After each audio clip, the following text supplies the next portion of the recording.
जय वैष्णव विशाल दोस्तों, नमस्ते प्रणाम। मैं स्वागत करती हूँ आप लोगों का अपने न्यू ब्लॉग में। आशा करती हूँ आप लोग स्वस्थ होंगे, मस्त होंगे, मैं भी मस्त हूँ और अपने काम में व्यस्त होंगे। आप लोग, मैं जा रही हूँ अपने शिव पुराण सुनने साला वाला अपने बेटे को साथ में लेके, और बड़ी सुंदर सी कथा हो रही है वहाँ पे। कथावाचक श्याम प्रिय स्वास्थ्य अंथवाल बहुत ही सुंदर कथा सुना रही है। तो किसी को अगर कथा करनी हो तो संपर्क करें और आप मेरे वीडियो में बने रहें कथा सुनने के लिए, और लाइक शेयर सब्सक्राइब जरूर करें प्लीज़।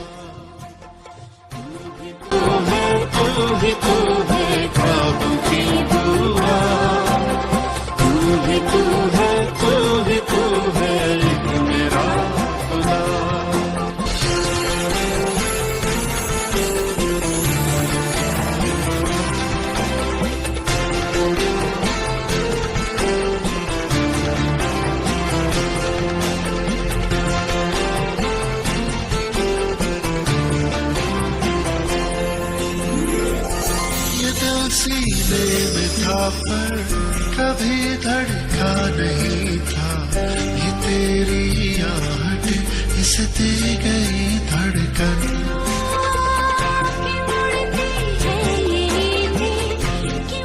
हमें मुझसे बुला रहे हैं।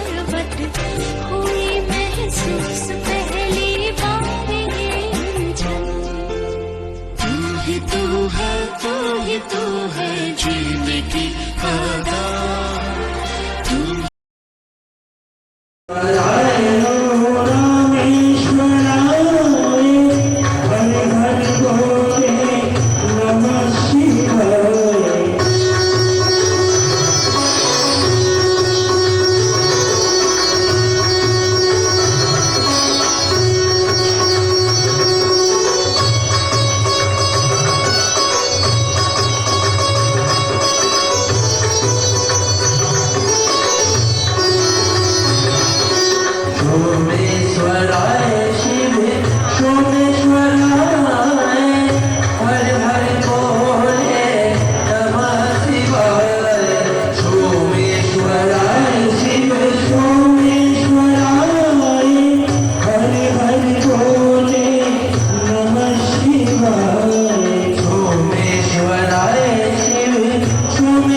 परम मंगलमय अखंड कोटि दीनानायक परमानंद दीनानाथ भूतनाथ उमानाथ भगवान भोलेनाथ की महती कृपा से आज शिव महापुराण का चतुर्थ दिवस है।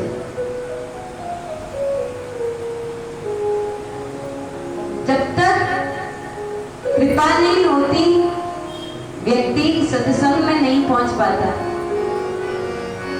तो मानो जो लोग आज आ रहे हैं ना कथा श्रवण करने, वो भगवान को याद नहीं कर रहे, भगवान ही उनको याद कर रहे हैं। प्रेरणा देने वाले भगवान ही है जो अपने भक्त को अपने पास बुलाते हैं। वरना भक्त के पास क्या सामर्थ्य कि वो भगवान के पास जा सके।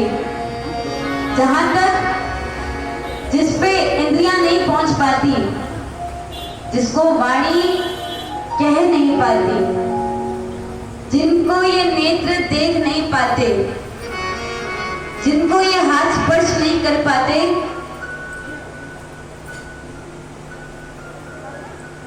जब तक उनकी कृपा नहीं होती तब तक हम कथा में नहीं आ पाते। तो भगवान के चरणों का आश्रय लेकर आज की कथा में प्रारंभ करेंगे। कल आपने श्रवण करा कि कैसे नारद जी को मोह हो गया, अहंकार ने ग्रस लिया, और ये जो अहंकार है ना ये डुबाता है। इसलिए अहंकार नहीं करना चाहिए। अहंकार से ही सारे रोग जन्म लेते हैं। मोह, क्रोध, काम, लोभ ये बाद में आते हैं, पहले अहंकार आता है। अहंकार को कौन मिटाए? ज्ञान। जो व्यक्ति सत्य को जानता है लेकिन सत्य को मानता नहीं, उसके अंदर भय आ जाता है, संसार का, मृत्यु का। जो व्यक्ति सत्य को जानता ही नहीं, उसके अंदर अहंकार आ जाता है। सत्य की विस्मृति होने में अहंकार आता है। तो इस अहंकार रूपी दोष को, विकार को मिटाने के लिए ज्ञान रूपी दीपक जलाना होगा। और ये तो सद्गुरु ही कर सकते हैं। गुरु का अर्थ ही यही होता है जो अहंकार रूपी अंधकार को मिटा के ज्ञान का दीपक जला दे। क्योंकि अहंकार, अंधेरा और ज्ञान एक साथ नहीं रह सकते। यदि अंधेरा है तो वहां प्रकाश नहीं है, और यदि वहां पे प्रकाश आ गया तो मानो अंधेरा नहीं है। अंधेरे ने भगवान से शिकायत करी, प्रभु मैं सूर्य नारायण के पास ही नहीं जा पाता। भगवान ने बोला चिंता मत करो, कल कोर्ट में आना मेरे, मैं सूर्य नारायण को बुलाऊंगा, तुम अपनी शिकायत उनके सामने करना। अंधकार ने बोला जैसे ही आ गया। अगले दिन जब सूर्य नारायण को भगवान ने बुलाया, फिर कहा अंधकार को ले आओ। अंधकार आया ही नहीं, सूर्य नारायण चले गए। अंधकार को भगवान ने डांटा, तुम क्यों नहीं आए? तो उसने बोला प्रभु यही तो समस्या है, जब वो अंधकार है ना तब मैं नहीं आ पा रहा, उसके सामने मेरा अस्तित्व ही नहीं है। और ऐसा भक्ति में है। यदि हृदय में भक्ति है ना तो अहंकार का अस्तित्व मिट जाता है। यदि हृदय में भक्ति है तो अहंता मिट जाती है। नारद जी ने विष्णु जी को श्राप दे दिया। विष्णु भगवान ने बोला नारद तुम मुझसे क्षमा याचना कर रहे हो, तुम्हारे पाप तो केवल भगवान का नाम ही मिटा सकता है। पापी से भी बड़ा पापी, जो एक नंबर का भी पापी हो ना, यदि वो एक बार प्रेम से महादेव कह दे तो उसमें भी प्रभु रीझ जाते हैं, क्षमा कर देते हैं। नारद तुम एक काम करो, अपने शरीर में भस्म धारण कर लो। पैर से लेकर सर तक हर अंग में भस्म रवा दो। अपने मस्तक पर त्रिपुंड लगाओ, रुद्राक्ष धारण करो और जितने भी शिव मंदिर है, जितने भी शिव तीर्थ है, उन सबका दर्शन करके शिव स्तोत्र का पाठ करो, शिवनाम स्तोत्र का पाठ करो। नारद जी ने बोला, अब आप हमें बताइए शिवनाम स्तोत्र का पाठ क्या है, कैसे करना है। नारायण जी ने बोला, ठाकुर जी ने बोला, उसका समय मेरे पास नहीं है, ब्रह्मा जी के पास जाओ, वो परम शैव्य है, शिव जी की कृपा है उन पे, तुम्हारे पिताजी तुमको बताएंगे। नारद जी ने आज्ञा मानी। देखिए, कभी गलती से कोई भूल हो जाए तो तुरंत प्रायश्चित कर लेना चाहिए। गलती कुछ भी हो सकती है, छोटी से छोटी गलती। कहते हैं निंदा सुनने में दोनों कान 2 से 4 हो जाते हैं। मनुष्य को कौन रोके, लेकिन कभी गलती से किसी की निंदा सुन ली या निंदा कर ली तो तुरंत प्रायश्चित कर लेना चाहिए। क्षमा याचना मन ही मन उस व्यक्ति के लिए कर देनी चाहिए। अगली बार निंदा करने से आप स्वतः ही बच जाओगे। अगली बार आपका वहां मन नहीं लगेगा, कान बंद करके चले जाओगे।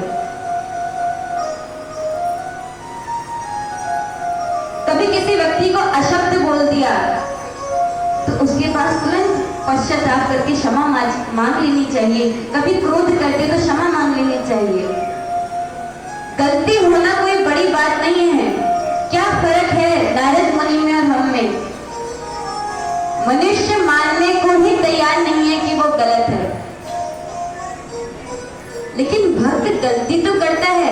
ऐसा नहीं है कि भक्त कभी गलत ना हो, पर भक्त कभी बुरा नहीं होता। भक्त एक समय के लिए गलत हो सकता है, पर भक्त बुरा नहीं है। वो तुरंत पश्चाताप करेगा, अपने अंदर वो बदलाव लाएगा, अपने आप को टटोलेगा कि मैं कैसे भगवान की भक्ति का पात्र बन सकूं। विष्णु जी के आदेश से नारद मुनि पूरी पृथ्वी में विचरण करते हुए, शिव नाम लेते हुए ब्रह्मलोक पहुंचे। ब्रह्मा जी को वंदन किया, प्रणाम किया और कहा, पिताश्री, मैं निरंतर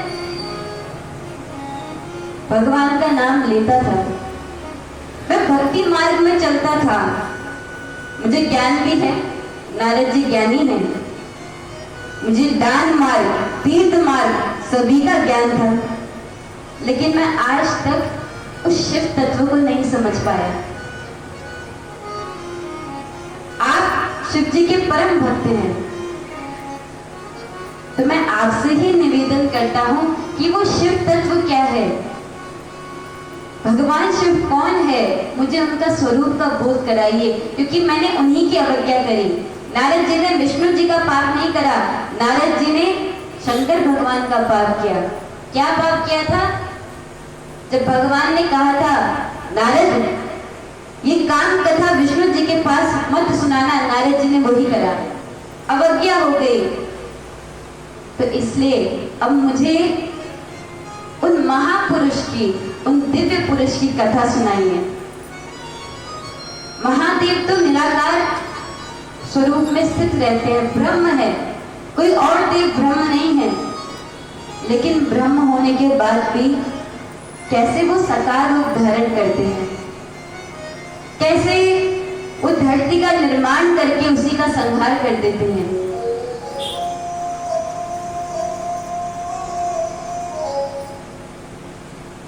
तो आप कृपया कर मुझे महादेव की कथा सुनाइए। और मैंने सुना है कि उनका विवाह भी हुआ, तो मुझे उनका विवाह का चरित्र, सभी चरित्र सुनने की इच्छा प्रकट हुई है। आप मुझे वो सुनाइए जिसके श्रवण मात्र से संपूर्ण पापों का क्षय हो जाए, संपूर्ण पाप मिट जाए। देखिए, कोई ब्रह्म हत्यारा भी है ना, उसका पाप भी क्षय है, मिट सकता है भगवान के नाम से। आप दान करते हैं, आप कोई पुण्य करते हैं, उसका जो फल आपको मिलता है वो कुछ समय के लिए मिलता है, लिमिटेड मिलता है। लेकिन जब आप एक एक पल कथा को देते हैं, जो एक एक क्षण आप कथा को दान करते हैं, भगवान नाम लेने में जो समय की आहुति देते हैं ना, वो अंत काल तक आपका साथ देती है, वो अक्षय है। अक्षय तिथि आती है ना, कहते हैं दान का बड़ा फल है। उस दिन दान करने से जो पुण्य प्राप्त होता है, उस दान को करके वो अक्षय हो जाता है। तो उसी प्रकार जो व्यक्ति कि भक्ति तो अपना जीवन बड़े आनंद से गुजारते हैं। आप उन संतों को देखिए जिन्होंने सर्वस्व त्याग दिया। क्या उनका कोई था नहीं? उनके भी आगे पीछे थे, लेकिन भगवत कृपा होने के कारण उनको इतना आनंद मिला, उन्हें लगा अब मुझे और कुछ नहीं चाहिए। संतों से ज्यादा मस्ती में और रहता कौन है? सब संत सुखी विचरंत वहीं, प्रेम से घूमते रहते हैं, कोई दिक्कत नहीं। उन्हीं संतों के चरणों में बैठ के संसारिक व्यक्ति रोता रहता है, प्रभु जी मेरे घर में संतान नहीं हो रही। अब प्रभु जी तो विरक्त है, मेरे घर में धन नहीं आ रहा, मेरी किस्मत में आगे क्या लिखा है? संतों के पास जाके रोते रहते हैं। और वो संत जो एकदम भक्त में लीन है, वो एकदम प्रसन्नचित्त रहते हैं।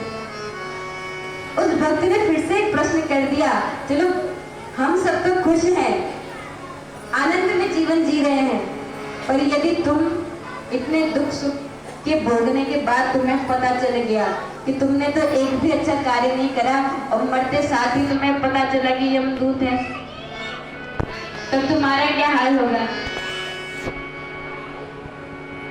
तो अब दम्भ ने कोई गलती नहीं करी, एकाग्रचित होकर बचपन से ही भगवान की पूजा शुरू कर दी। पिता के परलोक जाने के बाद उन्हीं को राज्य प्राप्त हुआ, राजा बन गए। अब तो राजा में उन्हें आदेश दे दिया कि मेरे राज्य में एक भी ऐसा शिवालय नहीं होना चाहिए यहाँ पे दीपदान ना हो। हर शिवालय में दीपदान होना चाहिए, निरंतर प्रत्येक व्यक्ति दीपदान करेगा, और जो नहीं करेगा उसको मैं तुरंत सूली में लटका दूंगा, ऐसा आदेश दे दिया। अब तो हर कोई डर से ही भगवान की पूजा करने लगे। देखिए, पूजा मन से करा जाए या फिर बिना मन से, फल तो मिलेगा। अब मन से कोई करे तो उसकी बात ही अलग है, लेकिन बिना मन के भी यदि कोई पूजा कर रहा है ना, तो फल अवश्य मिलेगा। इसलिए कहते हैं नाम जप करते रहो, नहीं और मन नहीं है फिर भी करो। एक संत थे, तो संत की पंक्ति होती है, भोजन करवाते हैं संत लोग भी। उन्होंने नियम बनाया था कि जब तक व्यक्ति 5000 दिन में भगवत नाम नहीं ले लेगा तब तक भोजन नहीं मिलेगा। अब उनके जितने भी शिष्य थे वो बड़े मुंह बना के 5000 नाम लेते थे। उनको भूख लगी होती थी और भोजन के लिए करना पड़ता था, लेकिन मुंह बना के भगवान का नाम लो या प्रसन्नचित्त से भगवान का नाम लो, आप दुख से तो तरेंगे ही, मुक्त तो अवश्य ही होंगे। दीपदान का आदेश दे दिया। अब यहाँ पे राजा दम धर्म के कार्य करने लगा, लेकिन काल से कौन बचे? समय आने पर मृत्यु हो गई। अब जो जन्म इनका हुआ अगला दम के बाद, वो अलकापुरी के राजा कुबेर के रूप में हुआ। भगवान की कृपा से जो शिवालय में नैवेद्य की चोरी करने आया था, वो कुबेर के रूप में जन्म लिया।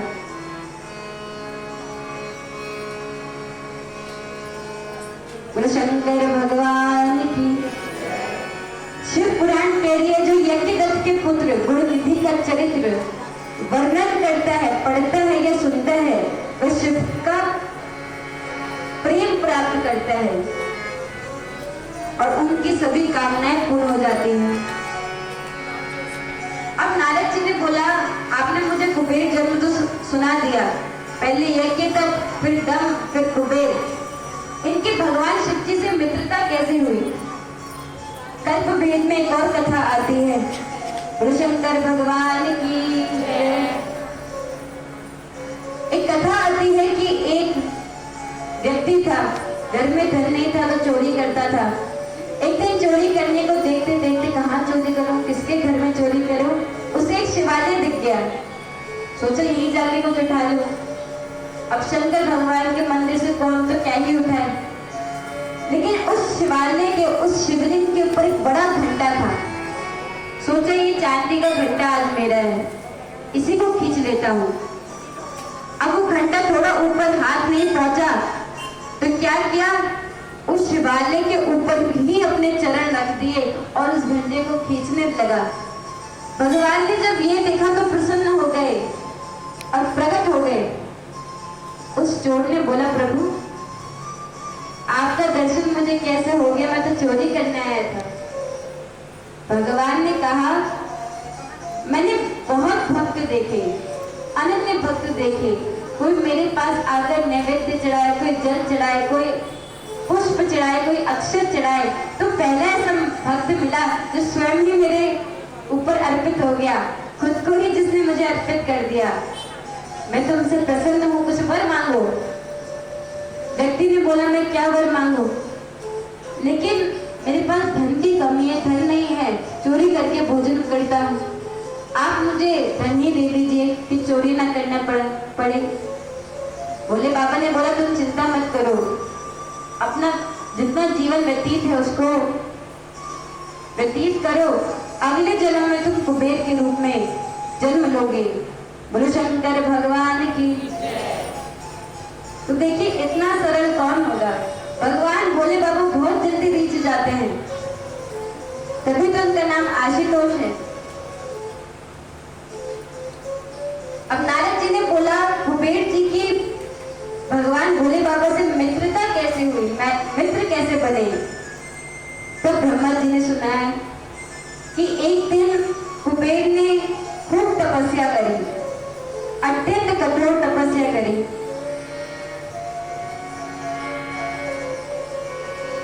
शिवलिंग की प्रतिष्ठा करी और तब तक भगवान की तपस्या करते रहे जब तक केवल अस्थि और अस्थि न शेष रह जाए। इतनी कठोर तपस्या। उसकी तपस्या से प्रसन्न होकर भगवान उमा सहित वहां पे प्रकट हो गए। बोलो शंकर भगवान की, पार्वती मैया की। विश्वनाथ स्वयं वहां पे आ गए अलकापुरी में। भगवान को जब उसने देखा तो बगल में पहले मैया पार्वती को देखा। अब उनके शरीर से इतना तेज निकल रहा है कि वहाँ उसकी आंखें ही नहीं खुल रही। भगवान से बोला, भगवान मैं आपको पहले देख तो सकूं, आप तो दिख ही नहीं रहे, इतना तेज आपसे आ रहा है।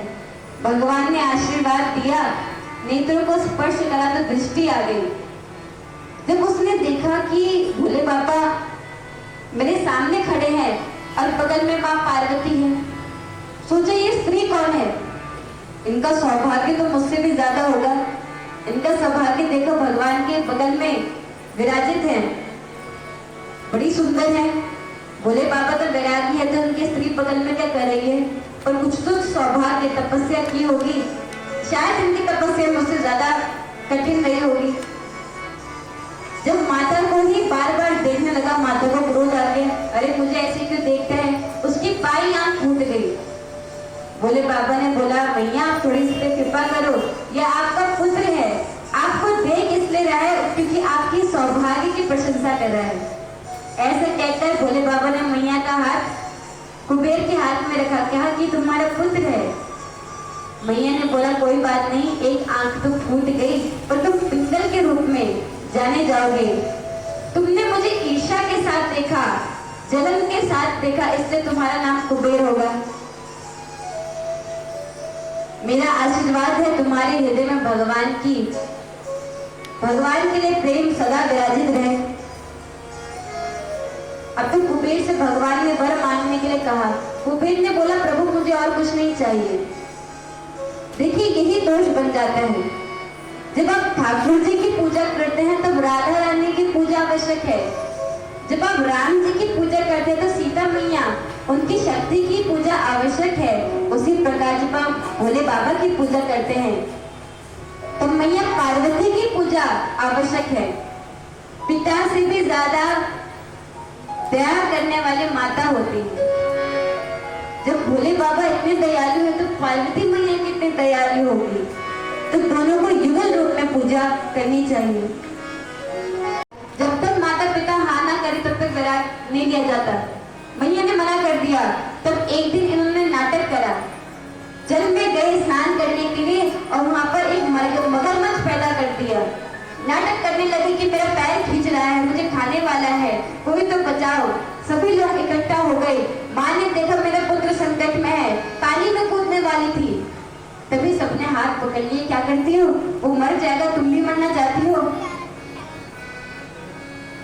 माता ने अब क्या करती, हाँ बोल दिया, वैराग्य लेगा, मुझे मेरा त्याग करेगा, कम से कम जीवित तो रहेगा। वो मगरमच्छ अंतर ध्यान हो गया। शिव को स्मरण करते हुए शंकराचार्य आए। माता ने बोला, पुत्र अब मेरा और कोई नहीं है, मेरा अग्नि संस्कार कौन करेगा। शंकराचार्य ने बोला, मैया आप चिंता मत करना, जब भी आपका समय आने वाला होगा, अंतिम क्षण जब आप आएगा तो मैं उपस्थित हो जाऊंगा। ऐसे करके विदा मांग ली। 16 वर्ष की आयु शंकराचार्य जी की होनी चाहिए थी, पर कहा जाता है व्यास जी द्वारा इनकी आयु दुगनी कर दी, 32 कर दी, 32। और इतनी कम आयु में उन्होंने 200 पुस्तकें लिखी, जो व्यक्ति पढ़ भी ना पाए। इतनी कम आयु में इतने विद्वान वो थे। इतने कम समय में, जिस समय गाड़ी नहीं होती थी, कोई सुविधा नहीं थी, उन्होंने पृथ्वी का पूरा चक्कर लगाया, सभी को विद्वान में ज्ञान में पराजित कर दिया।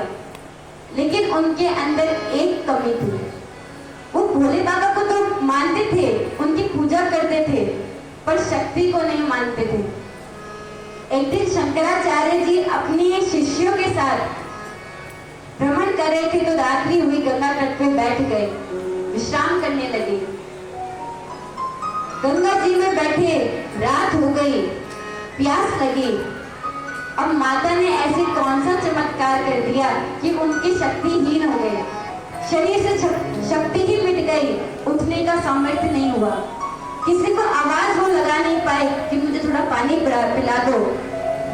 उनके शरीर से प्राण छटपटा रहे थे। उसी समय 11 या 12 वर्ष की एक छोटी सी कन्या वहां पे आ गई। लाल वस्त्र धारण किए, अद्भुत कांति वाली वो मैया जल भर रही थी। जल भरकर जब खड़ी हुई तो शंकराचार्य जी ने बोला, मुझे पानी पिला दो, इशारा किया।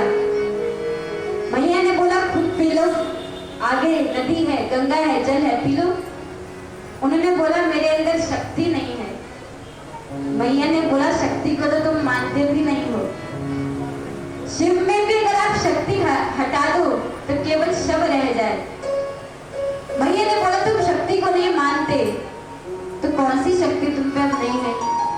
बड़ा आश्चर्य हुआ, अरे ये छोटी सी बालिका क्या कह रही है।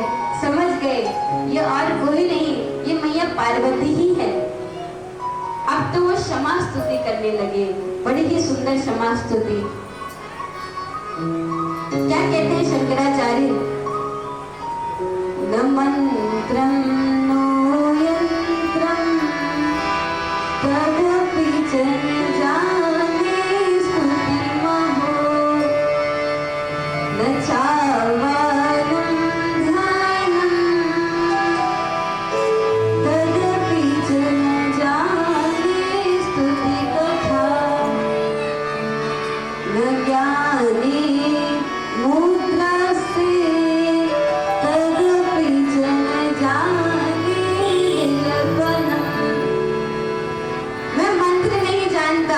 मैं कोई यंत्र नहीं जानता।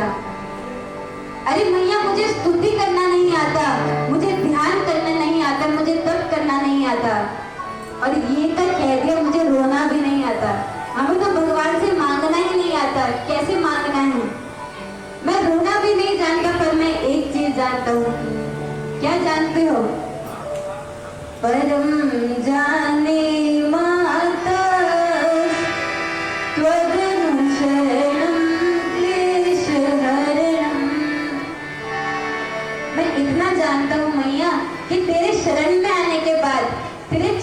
बैठने के बाद कोई कलेश नहीं रह जाता, सभी कलेश मिट जाते हैं।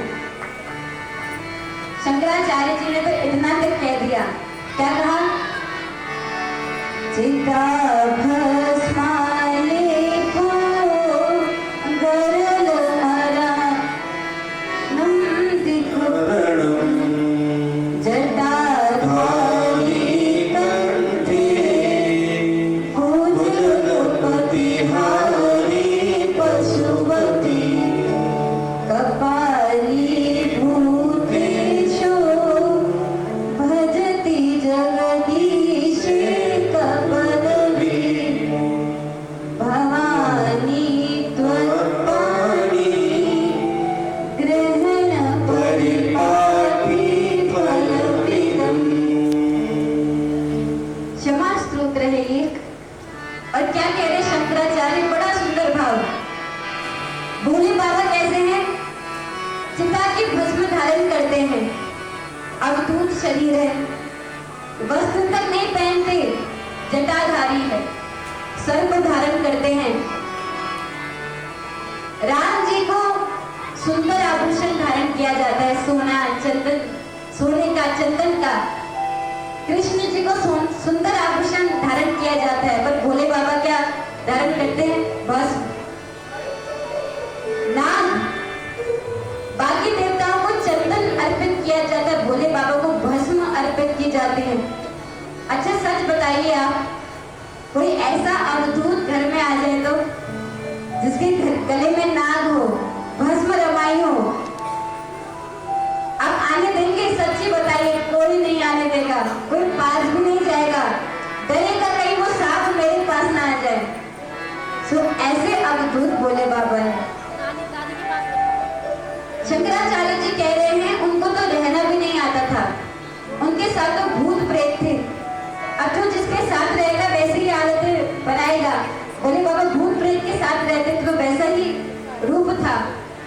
वो तो मैया जब से उन्होंने आपका पानी ग्रहण कर लिया, जब से आप उनके साथ विराजित हुई, तब से वो पूरा संभल गए हैं। दिव्य स्तुति, माता को वंदन किया था मैया ने, अपने जल से, उस घड़े से शंकराचार्य जी को पानी पिलाया, प्यास बुझाई। बोले पार्वती मैया की जय, अम्बे मैया की जय, ज्वाल्पा मैया की। आइए बोले बाबा से तो बहुत निवेदन कर लिया, थोड़ा अम्बे मैया का भी निवेदन करे। मैया जल्दी अपने पुत्र के पास आना चाहती है। आप सभी माताएं, आप बताओ, आपको अपना पुत्र प्रिय नहीं है? कितने प्रिय होगा? माता का पुत्र गंदा भी दिखे, माटी में भी खाए तो माता भाग कर जाती है जब उसको आवश्यक होता है।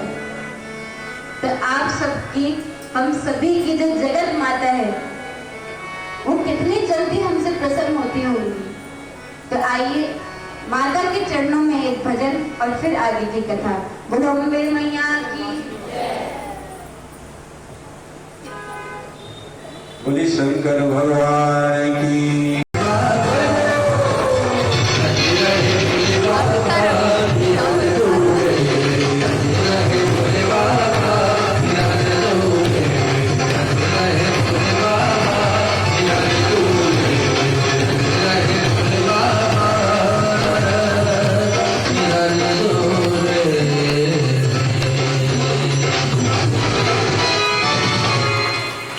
शंकर भगवान की।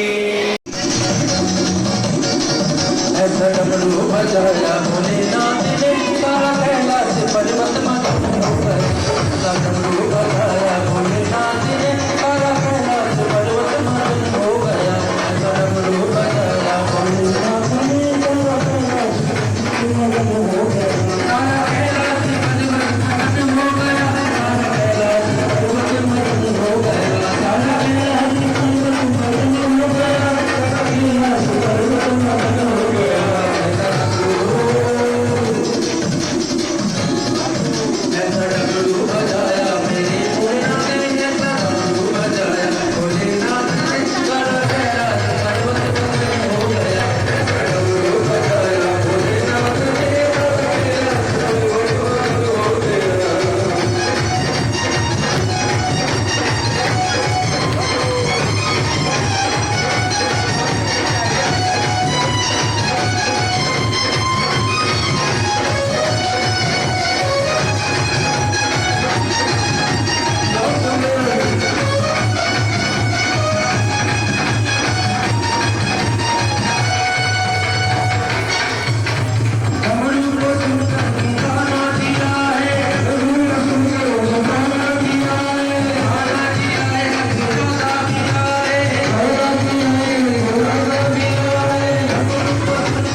मेरा रिजवान है, हम सलोने तू मेरा रिजवान है, तेरे बड़का मोहन तू जिंदा है, ओ लाली कमली वाला मेरा यार है, तेरे बड़का मोहन तू जिंदा है।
आई होप कि आप लोगों को मेरी वीडियो पसंद आई हो तो लाइक शेयर कमेंट जरूर करना।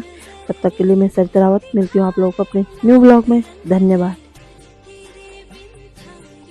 संकल्प सारा तू ही तू है, तू ही तू है जीने की आदत, तू ही तू है, तू ही तू है सांसों की हवा।